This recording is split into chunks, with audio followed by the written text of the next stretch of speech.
पंडित से कहा कि यदि तुम्हारी बात सत्य है और आज तुम्हारी मृत्यु का दिन है, जैसा कि महाकाल ने तुमसे कहा है, तो तुम्हारी मृत्यु का कारण मैं नहीं बनूंगा। लेकिन यदि तुम झूठ कह रहे हो तो निश्चित ही आज तुम्हारी मृत्यु का दिन है। चूंकि पड़ोसी राज्य का राजा उसका मित्र था, इसलिए उसने तुरंत कुछ सिपाहियों के साथ दूसरे राज्य के राजा के पास पत्र भेजा और पंडित की बात की सत्यता का प्रमाण मांगा। शाम तक भेजे गए सैनिक फिर से लौटे और उन्होंने आकर बताया कि महाराज, पंडित जो कह रहा है वह सच है। दूसरे राज्य के राजा ने पंडित को अपने महल में ही रहने की संपूर्ण व्यवस्था दे रखी थी और पिछले 6 महीने से यह पंडित राजा का मेहमान था। कल रात राजा स्वयं इससे अंतिम बार इसके शयन कक्ष में मिले थे और उसके बाद यह इस राज्य में कैसे पहुंच गया, इसकी जानकारी किसी को नहीं है। इसलिए उस राज्य के राजा के अनुसार पंडित को फांसी की सजा दिया जाना उचित नहीं है। लेकिन अब राजा के लिए एक नई समस्या आ गई। चूंकि उसने बिना पूरी बात जाने ही पंडित को फांसी की सजा सुना दी थी, इसलिए अब यदि पंडित को फांसी न दी जाए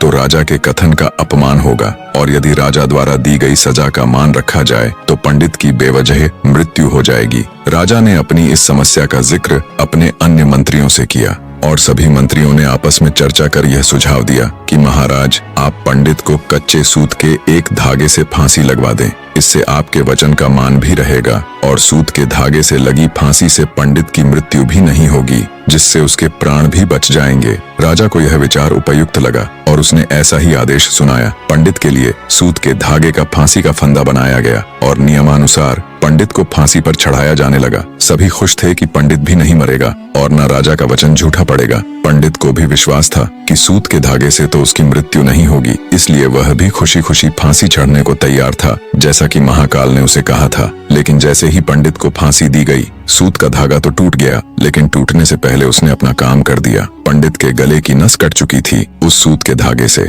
और पंडित जमीन पर पड़ा तड़प रहा था। हर धड़कन के साथ उसके गले से खून की फुहार निकल रही थी और देखते ही देखते कुछ ही क्षणों में पंडित का शरीर पूरी तरह से शांत हो गया। सभी लोग आश्चर्यचकित व हक्के बक्के से पंडित को मरते हुए देखते रहे। किसी को भी विश्वास ही नहीं हो रहा था कि एक कमजोर से सूत के धागे से किसी की मृत्यु हो सकती है, लेकिन घटना घट चुकी थी। निष्कर्ष ये है, जीवन में होने को कोई नहीं टाल सकता है। हर कुछ अपने समय पर निर्धारित किया गया है। वीडियो पसंद आया हो तो प्लीज वीडियो को एक लाइक करके चैनल को सब्सक्राइब जरूर करें।